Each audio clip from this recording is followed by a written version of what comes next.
নমস্কার বন্ধুরা, আপনারা সকলেই জানেন যে এয়ারটেল, জিও, আইডিয়া, ভোডাফোন সকলেই রিচার্জের প্ল্যান বাড়িয়ে দিয়েছে। হ্যাঁ, আগে কিন্তু টক টাইম রিচার্জ ছিল। আমরা যারা আগের যুগে মানে আগের প্রজন্মের ছেলেমেয়ে তারা জানেন যে টক টাইম রিচার্জ করতে হতো 10 টাকা টপ আপ, 20 টাকা টপ আপ, এরকম কিন্তু ছিল। সেগুলো এখন বর্তমানে উঠে গিয়েছে।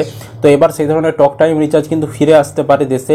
সে ব্যাপারে গুরুত্বপূর্ণ আপডেট জানানো হয়েছে। কি আপডেট বিস্তারিত দেখুন আজকের এই ভিডিওতে। তার আগে ছোট্ট অনুরোধ, চ্যানেলে নতুন হলে চ্যানেলটিকে সাবস্ক্রাইব করতে ভুলবেন না। যারা ফেসবুক থেকে ভিডিওটি দেখছেন অবশ্যই পেজটি ফলো করে রাখবেন।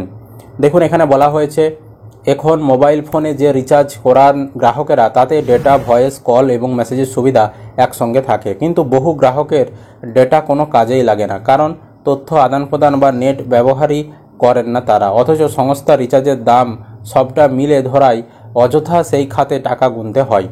এই অনভিপ্রেত পরিস্থিতি এড়াতেই বহুদিন বাদে শুধু টক টাইম রিচার্জ অর্থাৎ শুধু কথা বলার জন্য রিচার্জের সুবিধা ফেরানোর চেষ্টা চলছে বলে জানান টেলিকম নিয়ন্ত্রক সংস্থা ট্রাই।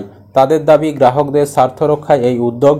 এ নিয়ে টেলি সংস্থা সহ সব পক্ষের মত নেওয়া হচ্ছে। সম্প্রতি নিজেদের ওয়েবসাইটে পরামর্শ চেয়ে পোর্টালও খুলেছে ট্রাই সূত্র বল, দেশের 9.5 থেকে 10 কোটি মানুষের এখনও ফিচার্স ফোন অর্থাৎ সাধারণ ফোন, ফলে তারা শুধু কথা বলতে চান।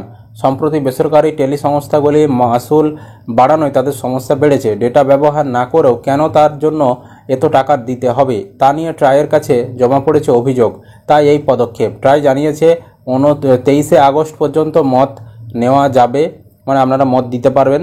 সেখানে ভয়েস, ভ্যালিডিটি, মেসেজের মতো রিচার্জ ভাউচারগুলি আলাদা রঙে করার প্রস্তাবও দেওয়া হয়েছে। বিএসএনএলের কলকাতা সার্কেলের সিজিএম দেবাশিস সরকার বলেন, যারা ডেটা ব্যবহার করেন না তাদের জন্য জরুরি পদক্ষেপ।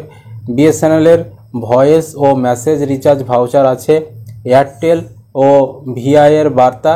এ নিয়ে যা বলার বলবে টেলি শিল্পের সংগঠন সিইওআই। অর্থাৎ সংক্ষেপে যদি বলা যায়, হ্যাঁ, অনেকে আছেন শুধুমাত্র ফোন করার জন্য রিচার্জ করেন। তো বর্তমানে শুধু ফোন করার জন্য কোনো রিচার্জের প্ল্যান নেই, আগে কিন্তু ছিল। হ্যাঁ, টক টাইম রিচার্জ যখন ছিল তখন কিন্তু শুধুমাত্র ফোন করার জন্য রিচার্জের প্ল্যান ছিল। তো আপনারা শুধুমাত্র ফোনের জন্য যে ফোন করবেন তার জন্য রিচার্জ করতে পারতেন। তো এখন যেহেতু আনলিমিটেড প্যাক বেশিরভাগই বা ডাটা থাকে বেশিরভাগ প্ল্যানে যুক্ত, এর ফলে কী হয়, টাকাটা বেশি দিয়ে আপনাদেরকে প্ল্যানগুলো কিনতে হয়। আর যদি শুধু কথা বলার জন্য প্ল্যান আনা হয় সেক্ষেত্রে কিন্তু আপনাদের টাকাটা কম লাগবে, রিচার্জের দামটাও তখন কমে দিতে হবে রিচার্জটাও, এবং আপনাদেরকে কম টাকা খরচও করতে হবে।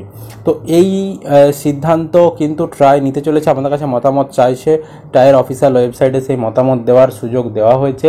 তো আপনারা অবশ্যই আপনাদের মতামত ট্রাইয়ের অফিসিয়াল ওয়েবসাইটে গিয়ে জানাতে পারেন, এবং আপনাদের এই যে পদক্ষেপ যেটা নেবে বলছে এটা করলে কতটা উপকার হবে সেটাও জানাতে তাদেরকে ভুলবেন না।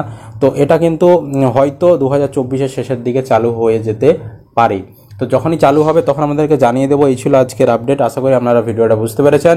ভিডিও ভালো লাগলে অবশ্যই লাইক করবেন, আর চ্যানেলে নতুন হলে চ্যানেলটিকে সাবস্ক্রাইব করতে ভুলবেন না।